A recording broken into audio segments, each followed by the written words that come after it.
Welcome to the Deep Dive. Today we're tackling a health issue that's incredibly common, but often just thought of as those little spider veins, chronic venous disease, or CVD, in your legs.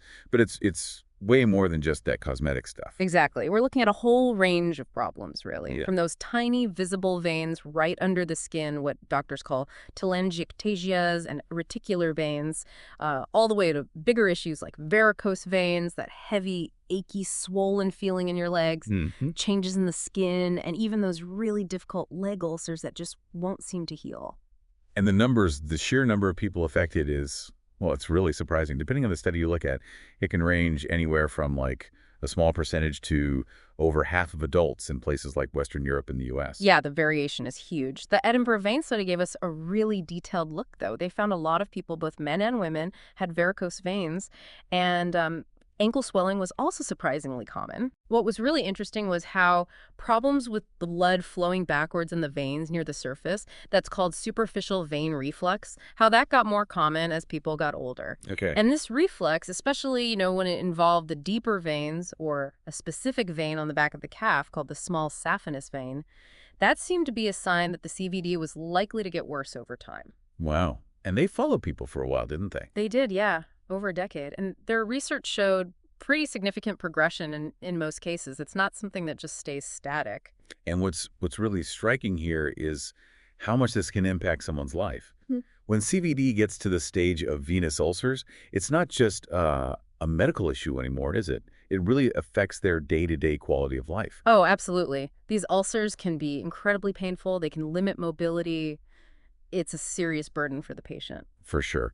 And when you look at the bigger picture, the costs to society are huge. Right. We're talking billions of dollars every year in the U.S. alone just to treat these venous ulcers. Yeah. And that doesn't even count all the lost work days, the difficulty people have just moving around and, the emotional toll it takes on patients. It's a major drain. And unfortunately, it's likely to become an even bigger issue, with populations aging, more and more people living longer. Right. The number of CVD cases is naturally going up. Just the market for treating varicose veins is expected to grow quite a bit.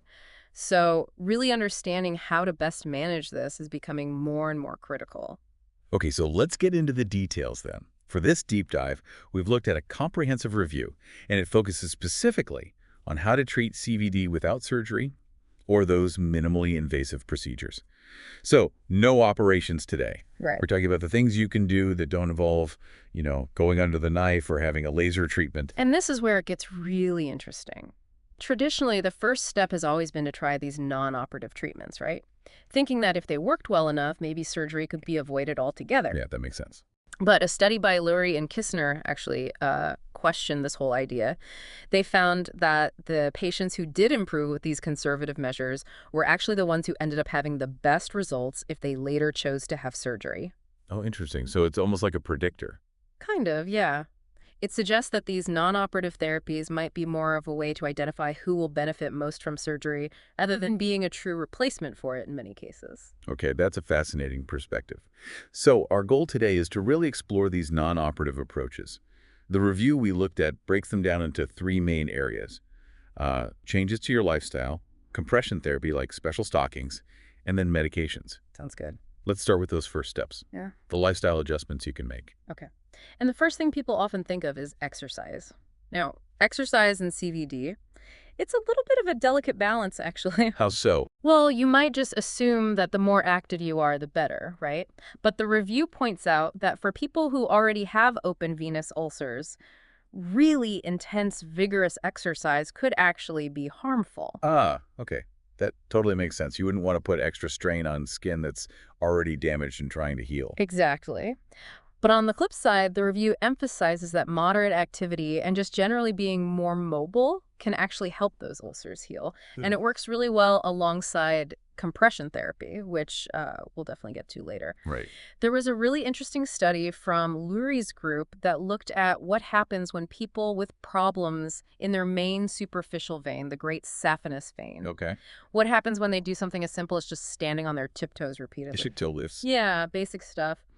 And they found that this simple exercise immediately improved how the blood was flowing in their veins, things like how long the blood flowed backwards, the reflex duration, and also how much blood was flowing the wrong way, the reflex volume, Wow. immediately. And what's even cooler is that the less blood flowing backwards after the exercise, the smaller the diameter of that great saphenous vein tended to be, and the lower their score on a scale called the Venous Clinical Severity Score, which basically means their CVD was less severe. So it's not just moving blood, it's actually improving the vein function, it sounds like. It seems so. It wasn't just about the blood flowing slower. The exercise seemed to actually shorten the time that the blood was flowing in the wrong direction. That suggests it's really having an impact on how well the veins, the calf pump mechanism in the lower leg, are working. Mm-hmm. And that connects nicely to another study by Roldson and colleagues. They noticed that women who had current or previous leg ulcers tended to walk slower, they didn't have as much stamina, and they felt more tired when they were physically active compared to women who had never had ulcers. And why was that? Well, they also found these women had less movement in their ankles, often because it was painful. Right. And this really highlights why physical therapists can be so important in caring for people with more advanced CVD, doesn't it? Absolutely. It's not just about saying, oh, go exercise more. It's about helping them manage the pain, creating an exercise plan that specifically improves how their ankles move, and ultimately helping them do more in their daily lives. Because, when things hurt, it's really hard to stay active. So true. Okay, moving on to another lifestyle change. Leg elevation. This one seems pretty intuitive, I guess. It does. The basic idea is simple.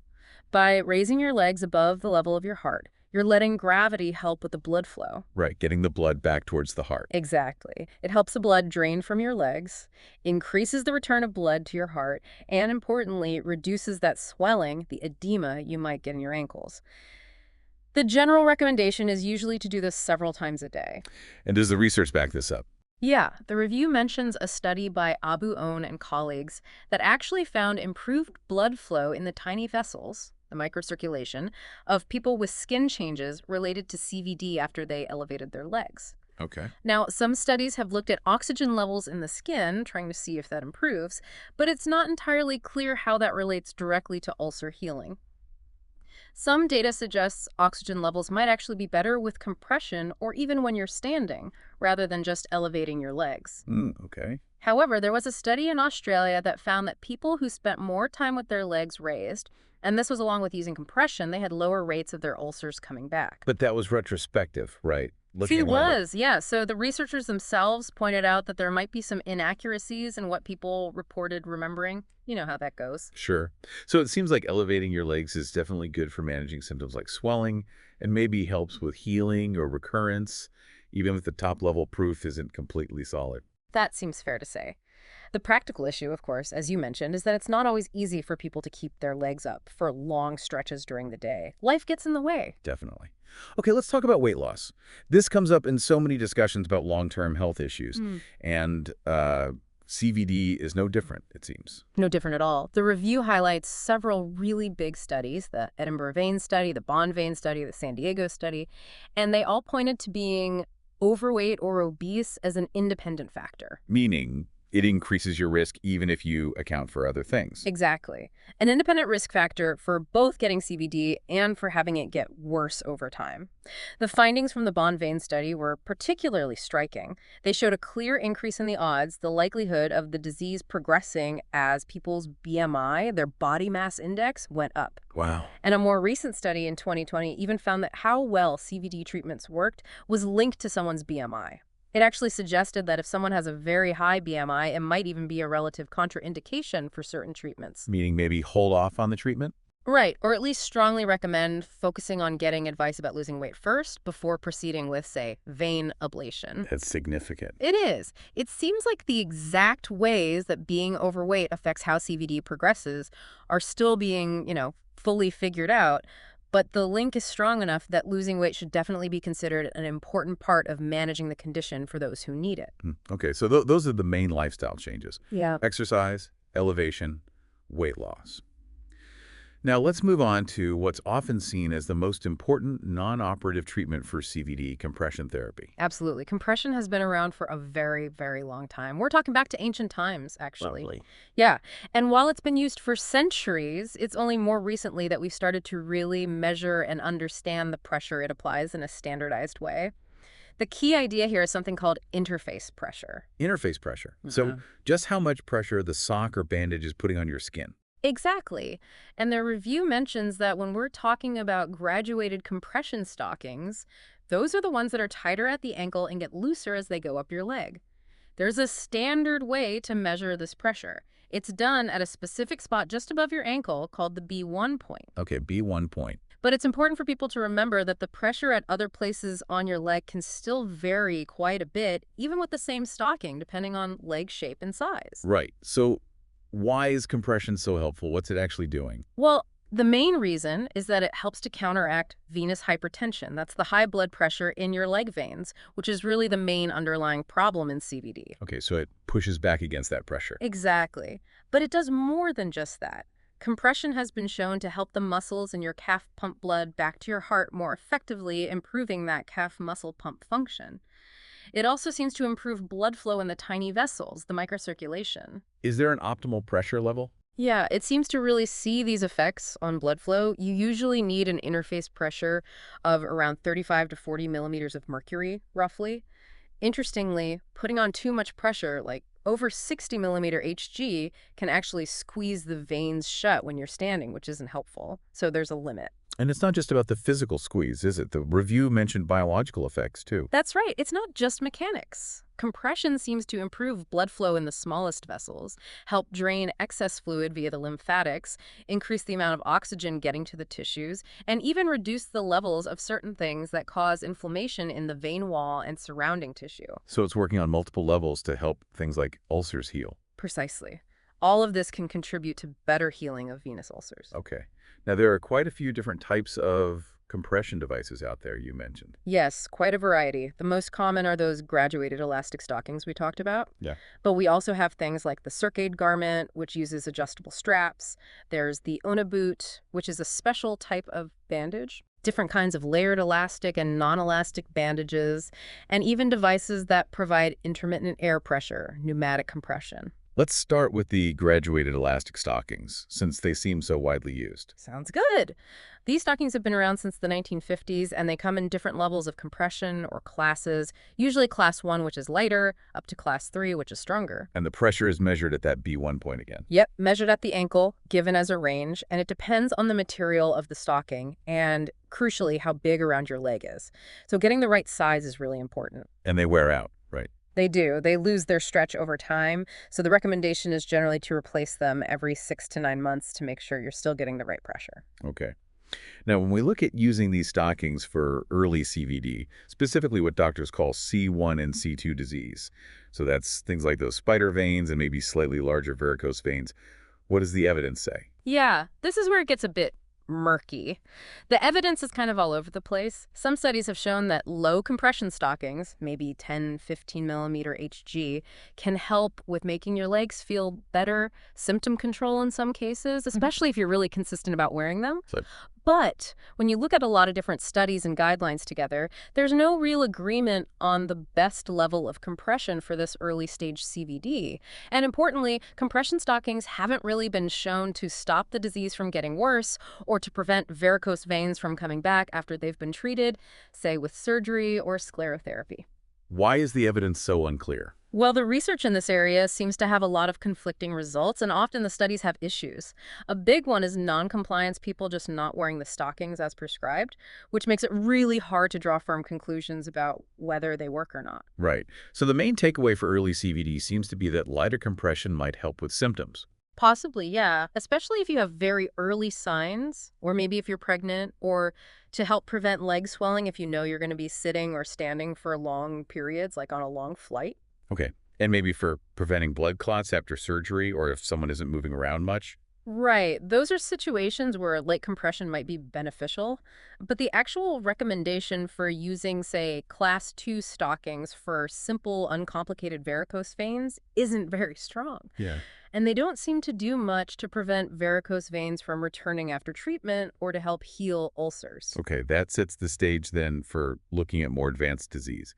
When we get to C2 and C3 disease, so more noticeable varicose veins, often with documented problems in how the blood is flowing. Right, maybe some swelling starting too. What about compression then? Well, the Ariatic Divi trial gave us some really interesting information here. They compared just using conservative treatments, which included compression, with treatments like sclerotherapy, those injections to close off veins, and actual surgery. And what did they find? What they found was that for the more severe cases within that group, having surgery led to much better quality of life, fewer symptoms, and patients were just happier over 2 years compared to just sticking with the conservative approach.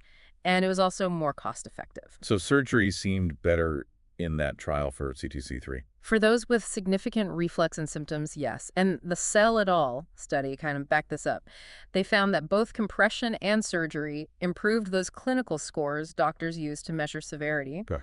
But only surgery led to a significant improvement in how people felt about their overall health and well-being, their health-related quality of life. And this lines up with what the experts recommend now. It does. Guidelines from major groups like the Society for Vascular Surgery and the American Venous Forum actually advise against just relying on conservative treatment alone for C2 and C3 disease when surgery is a reasonable option for the patient. Interesting. They even question that common practice of making people try conservative treatment first. Exactly. They point out that there's actually not much good evidence to support that comic practice of mandating, say, 3 or 6 months of conservative treatment before insurance will cover surgery, even if the patient is clearly a good candidate for it based on their symptoms and ultrasound findings. Okay. Now, when we move on to the really advanced stages, C4 through C6 disease, that's when you start seeing skin changes like discoloration or hardening or even active ulcers. Right, the most severe forms. What's the role of compression then? Here, Class 3 graduated elastic stockings, the strongest common type, really become the standard treatment. They're considered essential. And do they work well? A long-term study from Oregon Health Sciences University showed that ulcers healed at a high rate in patients who consistently wore Class 3 compression. But the ulcers did tend to come back in some people, even with good compression use. Recurrence is a big problem, isn't it? It's a huge problem with venous ulcers. A Cochrane review, which looks at lots of studies, updated in 2012, looks specifically at preventing ulcers from recurring. They found that compression did help reduce recurrence in one trial. Yeah. But there wasn't a clear difference between using stronger Class 3 versus medium-strength Class 2 compression in other studies. And, importantly, people were often better at sticking with the medium-strength stockings. Compliance again. Right, and that issue of people actually wearing the stockings consistently sounds absolutely critical, especially when the disease is more advanced. It is so important. You really have to educate patients about why compression is so vital and keep supporting them. Luckily, there are tools available now, like special applicators, to help people put on their stockings, which can be tricky. Though not always covered by insurance, you mentioned. Unfortunately, no, that can be a barrier. Okay. Another important area where compression stockings are often considered is in preventing something called post-thrombotic syndrome, or PTS. This happens after someone has a deep vein thrombosis, a DVT, a blood clot in a deep vein. Right.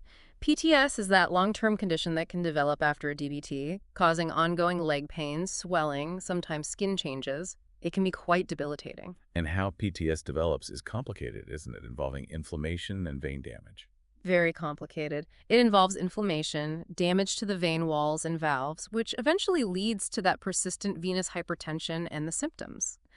The idea behind using stockings is that the compression might help by counteracting these processes. Makes sense. So does it work? Well, the evidence here has been really back and forth. Initially, some studies, like one by Branges and another by Prendoni, did suggest that wearing Class 3 compression stockings for 2 years after a proximal DVT1 in the thigh or pelvis could significantly lower the risk of getting PTS. Okay, that sounds promising. It did. However, more recent studies, like the IDEAL DVT and Octavia trials, started looking at how long people needed to wear the stockings.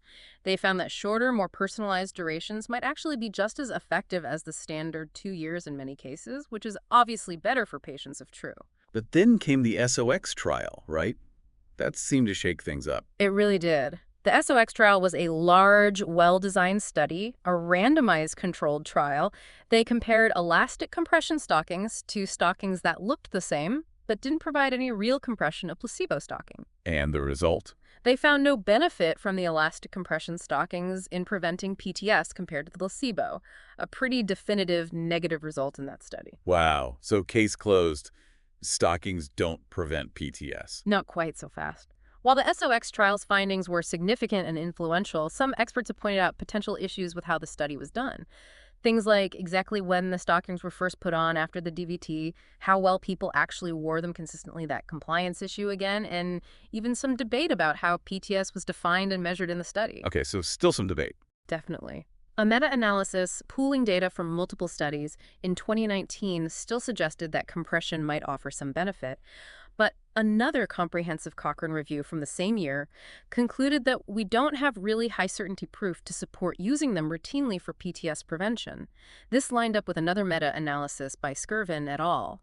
That also didn't find a clear benefit, mainly because the results of different studies were so varied. And there was one more study mentioned. Yes, a study by Jairaj and Meisner found that people who used compression had a lower chance of PTS at the 1-month mark after their DVT, but there was no difference later on at 6 months or 2 years. This really highlights that we need more consistent ways of reporting results in this area.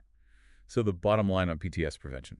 The bottom line is that right now, the evidence for using graduated compression therapy routinely to prevent PTS after a first DVT is really inconclusive. There's still a lot of discussion and debate among experts. Okay, definitely a complex picture there. Now, let's move on to some of the other compression devices you mentioned earlier, the Circade garment. Right, the Circade.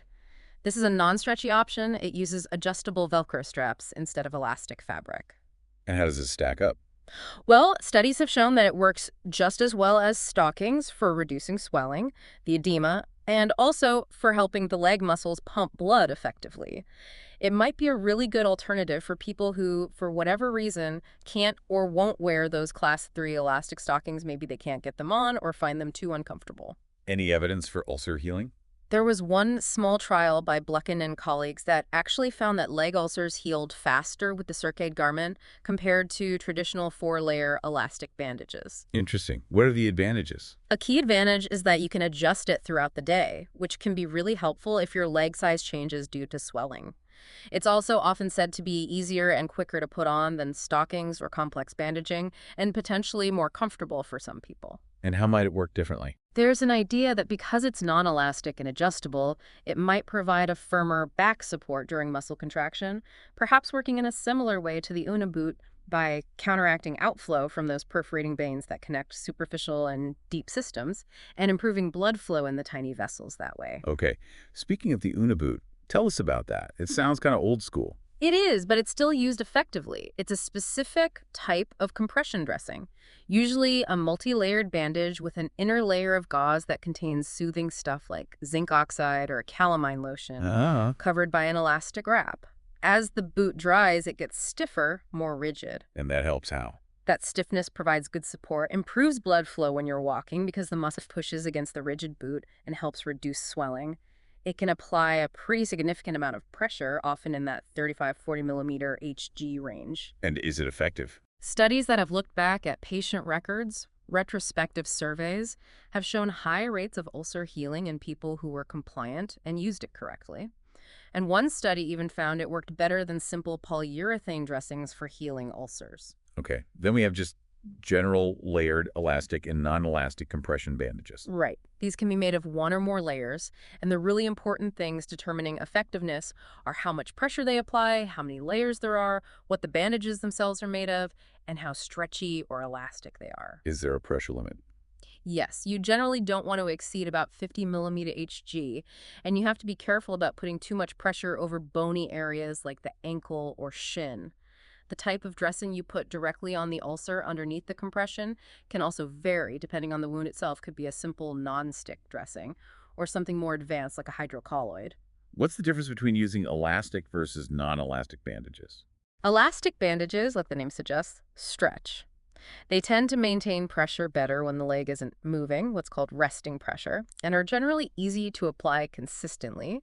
But sometimes they can be less comfortable because of that constant pressure, and if applied incorrectly, they could potentially cause skin problems by being too tight in spots. And non-elastic? Non-elastic or short stretch bandages have very little give. They provide high pressure when you're walking and your muscles are contracting, working pressure, but lower pressure when you're resting. They can lose pressure more easily as swelling goes down, so they might need readjusting. And it's really important to be properly trained on how to apply them to get the pressure right. So what works best according to the reviews? Well, one big systematic review by O'Mara and colleagues found that systems with several components, particularly those including an elastic bandage layer, tend to work better for ulcer healing than single component systems. And when they specifically looked at four-layer bandages, which usually combine padding, a conforming layer, an elastic layer, and a cohesive outer layer compared to short stretch bandages, they found that the four-layer bandages helped ulcers heal faster, especially if the ulcers were larger to begin with. Do they identify factors that slowed healing? Yes, having a long-standing chronic ulcer or having had ulcers before were identified as factors that could predict slower healing, regardless of the bandage type. And the overall consensus on bandages versus other things? The general agreement from systematic reviews is that compression in some form is the best way to treat advanced CVD and heal ulcers. There doesn't seem to be a huge difference in how well high-compression bandage systems work compared to the Unabut, effectiveness-wise. What about bandages versus stockings? There's less direct comparison, but two small trials suggested stockings might be superior to short-stretch bandages for healing. Importantly, multiple reviews, like those by Parch and Coleridge-Smith, have found strong evidence grade 1A, the highest level that class 3 stockings help ulcers heal and reduce the chances of them coming back. So stockings are key for recurrence prevention too. Very key. And a more recent trial by Millick et al. Specifically compared class 2 versus class 3 knee-high stockings for preventing recurrence after an ulcer had healed. They found significantly lower recurrence rates over 5 years with the class 3 stockings. That's a big difference. It was, yeah. They also had longer ulcer-free time, but, it's one study, so the authors noted we still need more research to confirm this definitively. Okay. Let's briefly touch on intermittent pneumatic compression, or IPC. These are the machines with inflatable boots. Exactly. They use inflatable sleeves or boots connected to a pump to cyclically squeeze your legs. It's used for both venous ulcers and also for lymphedema, which is swelling caused by problems with the lymphatic system. Does it help with venous ulcers? The evidence is limited. A Cochrane review looked at the studies. They found some potential benefit over stockings alone in one trial, but generally there wasn't strong proof that adding IPC to standard compression with stockings significantly helps ulcers heal faster or more often. So maybe helps with swelling, but not the ulcer itself. It might help with swelling, yes. And one trial suggested that rapid inflation cycles might be better than slow ones. But for specifically treating the venous ulcer, the evidence just isn't very strong right now. Okay. Finally, under compression, there's a newer type of system mentioned. Adaptive pressure multi-chamber systems, like the AC-to-touch device. Right. This is a more advanced type of IPC, you could say. It often has multiple inflatable chambers within the cuff, and the system can provide compression that changes based on feedback, or it can provide cycles of intermittent compression followed by periods of sustained lower compression. How does it work? The idea is to mimic the natural muscle pump more closely and provide both dynamic compression and sustained support. Studies, including a prospective randomized one, have shown that it can help ulcers heal at similar rates to traditional four-layer bandages. Okay, so similar healing. But patients using the AC-to-touch reported significantly better treatment performance, things like ease of use, comfort, and better quality of life scores. So it could be a good option for some people. Yes, it could be considered for patients who haven't had success with or can't tolerate other compression methods. Interestingly, another randomized multi-center study compared it directly to compression stockings and found no significant difference in compliance between the two groups. Meaning people stuck with it just as well as stockings. Exactly, which suggests it's pretty well tolerated by patients, comparable to standard stockings in terms of acceptance. Okay. All of this discussion about compression and bandages, it inevitably brings us to the question of when surgery might still be needed, even with all these non-operative options, especially for those really advanced cases with active ulcers, C6 disease. That's a critical question, and the Ishar study is really important here. It directly compared just using compression therapy alone to using compression plus surgery, specifically high ligation and stripping of the main superficial vein, the saphenous vein, for patients with venous ulcers. And what did Ishar find? Well, interestingly, at 24 weeks, the ulcers initially healed at similar rates in both groups. So surgery didn't make them heal faster initially, Right. but the big difference was in recurrence. The group that had surgery plus compression had significantly fewer ulcers come back at 24 months and even out to 4 years. So surgery helped prevent them coming back. Yes, particularly in patients who had documented problems with blood flowing backwards, reflux, primarily in the superficial veins or in specific segments of the deep veins. What about other studies looking at surgery versus compression? A meta-analysis from the Mayo Clinic group looked at this. They found a slight advantage in ulcer healing rates with open surgery compared to compression alone, but it wasn't always statistically significant when they only looked at the best designed studies, the randomized trials. But recurrence again. Yes, surgery did significantly reduce the chances of ulcers coming back in their analysis, although that finding also became non-significant when they excluded non-randomized studies. So some uncertainty there too. What about the newer, less invasive vein treatments like Yes. ablation? The Mayo Review looked at endovenous ablation, closing veins from the inside with heat or lasers versus compression. They didn't find a significant difference in healing rates compared to compression in the few studies available. However, one retrospective study within their review did suggest lower recurrence rates and faster healing time with ablation compared to compression. But overall, the researchers noted that the quality of the evidence comparing ablation specifically to compression for ulcer healing wasn't very strong, mostly observational studies. Any longer-term data? Yes, a long-term follow-up trial by Van Gent and colleagues related to the Eschar study population further confirmed that combining surgery with compression led to significantly higher ulcer-free rates and fewer recurrences compared to compression alone over many years. Did they find any predictors of non-healing? Yes, they found that the presence of leaky connecting veins, those incompetent perforating veins, seemed to predict that ulcers wouldn't heal as well with just compression therapy alone. Interestingly, though, despite the differences in healing and recurrence, the overall quality of life wasn't significantly different between the surgery and compression-only groups in their long-term follow-up. So what's the take-home message on surgery for ulcers? The overall message, strongly supported by guidelines from the Society for Vascular Surgery and the American Venous Forum, seems to be that compression remains fundamental. But adding appropriate surgery to address underlying venous reflux, especially superficial or perforator reflux, is really important for durable healing and preventing recurrence in patients with venous ulcers. Okay, so we've talked about lifestyle changes and a whole lot about compression. Now let's dive into the third category, medications or pharmacologic therapies. Right. These are generally used either to help control symptoms in milder CVD, that leg aching, heaviness, or as an adjunct, an add-on therapy, to aid in the healing of venous ulcers. And as we've learned more about what's happening at a molecular level in CVD, we've seen the development of different drugs targeting those pathways. Are medications used a lot? It seems so, at least in some places. An interesting cost analysis study in Germany found that a significant number of patients with severe CVD were using medications specifically prescribed for their vein problems. Okay, let's start with diuretics, those water pills. Do they help with the swelling in CVD?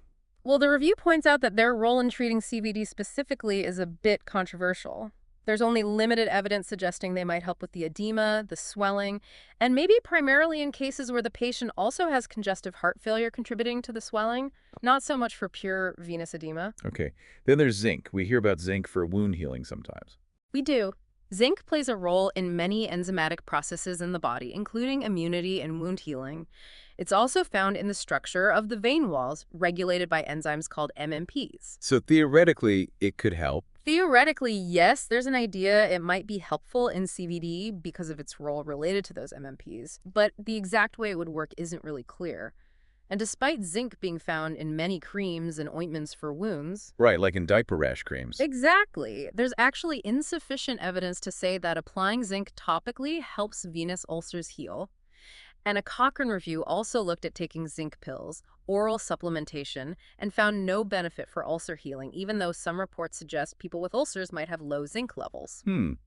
Okay, what about fibrinolytic agents, drugs that break down clots? Yeah, the idea here came from an observation years ago. Researchers noticed these deposits called fibrin cuffs around the small blood vessels in the skin of people with advanced skin changes, lipodermatosclerosis. Fibrin cuffs. Right, and this led to the theory that maybe these cuffs were blocking oxygen from getting to the tissues, contributing to the skin damage and ulcers. Makes sense. So do drugs that break down fibrin help? Unfortunately, no. Medications like stanozolol and sulodexide, which have fibrinolytic properties, failed to show a benefit in healing ulcers. And furthermore, one study even suggested that molecules much larger than oxygen can still get through the tissues in affected areas, which kind of casts doubt on that whole oxygen diffusion barrier theory being the main problem. Okay, so that theory didn't pan out. What about pentoxifylline?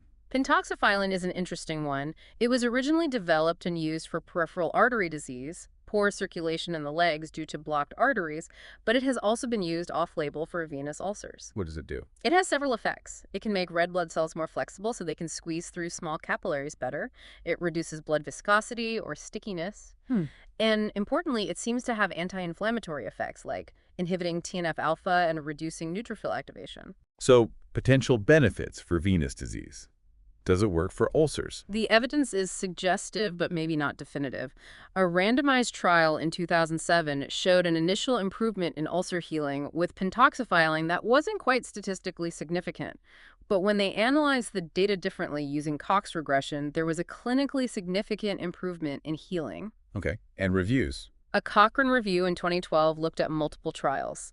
They found that pentoxifylline, both when used on its own and when used as an adjunct to compression therapy, did lead to a significant improvement in ulcer healing compared to placebo or compression alone. That sounds more positive. It does. The most common side effects reported were gastrointestinal issues, like nausea. The authors of the review concluded that it's potentially effective, but they also highlighted some statistical heterogeneity, meaning the results varied quite a bit between the studies they included. Okay. Now, let's talk about a class called phlebitropic agents, or venoactive drugs. Right. These are medications that seem to have specific activity on the microcirculation, the tiny blood vessels, and a particular affinity or tropism for veins. Flavonoids are the main group here, and the most studied one is something called MPFF, which stands for micronized purified flavonoid fraction. Daflon is a common brand name. MPFF, where is this used? It's been used very extensively in Europe for decades, actually. It's only more recently become available in the U.S., often as a medical food or supplement. So many doctors here might not be as familiar with it. And how does it work? It seems to work by reducing the stickiness of white blood cells, leukocytes, which helps prevent them from adhering to the inner lining of the small veins and migrating out into the tissues, which is a key part of the inflammatory process in CVD. It also inhibits various inflammatory molecules and helps reduce leakiness in the capillaries. So less inflammation, less swelling. Exactly, and the evidence for this is quite strong. Meta-analyses looking at multiple studies have shown that MPFF significantly reduces ankle edema, the swelling, compared to placebo or other agents. It's actually achieved level 1A evidence, the highest level for managing symptoms like pain, heaviness, and also edema in CVD. What about for ulcer healing? There's evidence there too. A key meta-analysis by Coleridge-Smith back in 2005 found a 32% higher rate of ulcer healing at 6 months in patients who took MPFF in addition to conventional treatment, like compression, compared to those who just got conventional treatment alone. Was it better for certain types of ulcers? Interestingly, yes. The benefit seemed to be greater for ulcers that were mid-size, not tiny but not huge, and those that had been present for a moderate amount of time, less than a year or so. And safety.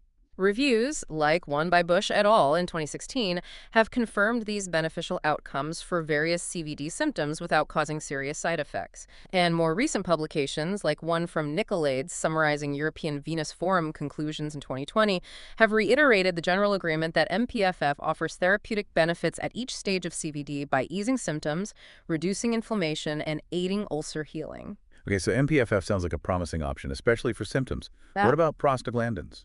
Prostaglandins are another type of signaling molecule in the body. One type, PGE1, can affect white blood cells and blood platelets. There was one randomized trial that looked at giving infusions of PGE1 along with standard topical treatment for venous ulcers. Yeah. They found it led to a faster healing time and higher overall healing rates compared to just using a placebo infusion with the topical therapy. Interesting. Any other agents? What about herbal things? Horse chestnut extract is an herbal remedy sometimes mentioned. It does have some anti-inflammatory activity. A Cochrane review suggested it might help with pain in varicose veins. But a specific trial found it didn't improve venous ulcer healing. And anything from genetics research? Yes, really interesting stuff emerging there. A genomic study by Markovich and Shortell looked at gene activity in tissue from CVD patients. They identified a gene called HPGD15 as being the most highly upregulated or overactive gene in these patients. HPGD-15. What does it do? It's involved in how the body processes prostaglandins and regulates inflammation.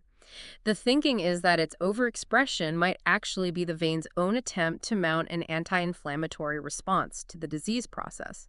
Understanding this better could potentially lead to new ideas for treatments targeting these specific pathways. Fascinating. Yeah. Finally, the review briefly mentions a few other medications that didn't seem to work. Right. Just quickly, aspirin and another drug called ifetroban haven't shown any benefit in CVD. Cochrane reviews and data from a large trial called AV-ART indicate low evidence and a lack of effectiveness for using aspirin specifically for venous ulcer healing. And another drug, calcium dibisolate, showed some potential benefit for ankle edema in one review, but not for healing venous ulcers. Got it. So as we wrap up this deep dive into treating chronic venous disease without surgery, it feels like a few key points really stand out. Definitely. I think number one is that for the more advanced stages of CVD, C4 to C6, especially when there are active ulcers, high-grade compression therapy remains absolutely fundamental. It's the cornerstone. Right. And the Escher trial highlighted that for at least some of those patients, the ones who also have significant problems with blood flowing backwards in their veins, addressing those refluxing veins, often with surgery or ablation, in addition to compression, seems really important for preventing those stubborn ulcers from coming back. Exactly. Fixing the underlying plumbing problem, so to speak, in addition to the external support. And for those with less severe CVD, maybe just C1 or C2, uncomplicated spider veins or smaller varicose veins, compression can certainly help make your legs feel better, control symptoms, but it doesn't really seem to reverse the underlying disease process or reliably prevent progression based on current evidence. That's a fair summary. And that whole area of using graduated compression stockings to prevent post-thrombotic syndrome after a DVT, well, the evidence is still pretty unclear, isn't it? There's ongoing debate, and we really need more consistent ways of reporting results and maybe better designed studies to settle that question. Definitely needs more clarity. When it comes to medications, what stood out? I think MPFF, that micronized purified flavonoid fraction, looks like the most effective medication, particularly for early CVD symptoms like pain and swelling, where it has that strong level 1A evidence. And it also shows potential as a helpful addition, an adjunct therapy for helping heal ulcers in C6 disease. Right. And looking ahead, it's really exciting to think about the potential of genomic advancements as we understand more about the specific genes and molecular pathways involved in CVD. Like that HPGD-15 gene. Exactly. That could lead to entirely new ways to diagnose the condition earlier or maybe develop much more targeted therapeutic approaches in the future. It's a field that's definitely still evolving. So here's something for you, our listeners, to think about.